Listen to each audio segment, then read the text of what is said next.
இந்த தோஷங்களை போக்குறதுக்குமே குறியீடுகள் அப்படிங்கிறது பயன்படுமா, பயன்படுத்தலாமா மேம்? படுத்தலாம்ப்பா. அதாவது இந்த குறியீடு வந்து A to Z எல்லா வேலைக்கும் பயன்படுத்தலாம். நான் முன்னமே சொன்ன மாதிரி தொழிலுக்காகவும் செய்யலாம், குழந்தைகளுக்காகவும் செய்யலாம்.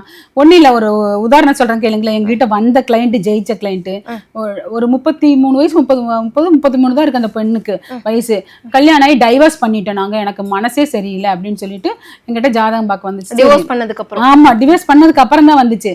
வந்து ஐயோ டிவோர்ஸ் பண்ணிட்டியாமா, நீ முன்னமே வந்திருக்கலாமல்ல, இப்ப வந்தவோ முன்னமே வந்திருக்கலாமல்ல, நல்லா பேசிட்டு நானு. அப்புறம் அவளோட பர்த் சார்ட் வாங்கி நீ ஜெயிச்சா மட்டும் என்கிட்ட பேசி, ஜெயிச்சா மட்டும் எனக்கு காணிக்க கூட அப்படின்ட்டு நானு.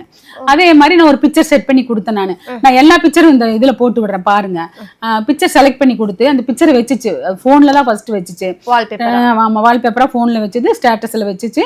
அப்புறம் பிளஸ் நான் ஒரு பிரிண்ட், எங்க வீட்டுல பிரிண்ட் மிஷின் இருக்கு, ஒரு பிரிண்ட் எடுத்து கொடுத்து நீ வீட்டுல ஒட்டு அப்படின்னு சொல்லி ஒரு பிரிண்ட் எடுத்து கொடுத்தேன். பட் அது பண்ணிட்டு தான் டைவர்ஸ் பண்ணிச்சே ஒழிய அதுக்கு மனசே சரியில்லை. அந்த விஷயத்துக்காக தான் நம்ம கிட்ட வந்துச்சு. கண்டிப்பா நீங்க சேருவீங்க அப்படின்னு சொன்னது, நீங்க பேசுறத பார்த்தா எனக்கு சத்திராவதி நீங்களே தான் போல அப்படின்னு எல்லாம் என்கிட்ட சொல்லிச்சு. இப்படியே தான் சொல்லிச்சு கையாட்டிட்டு. நீ வச்சு பாருமா, அது ஜெயிக்குதே இல்லையான்னு வச்சு பாருமா நீ அப்படின்னு வச்சு பார்த்துட்டு இப்போ 2 பேரும் ஒரு காம்ப்ரமைஸ் ஆகி இப்ப பேசிட்டு இருக்கிறாங்க. 2 பேரும் டைவர்ஸ் வாங்கியாச்சானா, ஆனா பேசிட்டு இருக்கிறாங்க. இப்போ நீ மனமுத்து வாழலாம் அப்படிங்கிற முடிவுக்கு வந்திருக்காங்க. எங்க ஆபீஸ் வந்து சொல்லிட்டு போயிருக்காங்க. அந்த மாதிரி இந்த பிக்சர் அந்த அளவுக்கு வேலை செஞ்சுட்டு இருக்குது.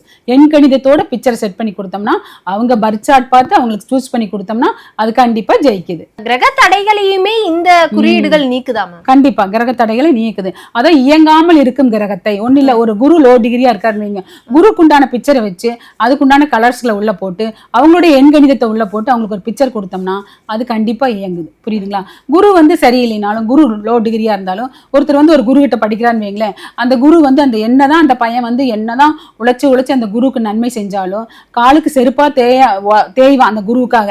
ஆனா அந்த குரு வந்து அந்த மாணவனை மதிக்கவே மாட்டான். ஆனா அந்த மாதிரி வேலையெல்லாம் செய்யும் போது பிக்சர்ல அதையெல்லாம் செலுத்தும் பொழுது கண்டிப்பா குரு மதிக்காட்டியும் ஓரளவுக்கு மிதிக்காம இருப்பாரு.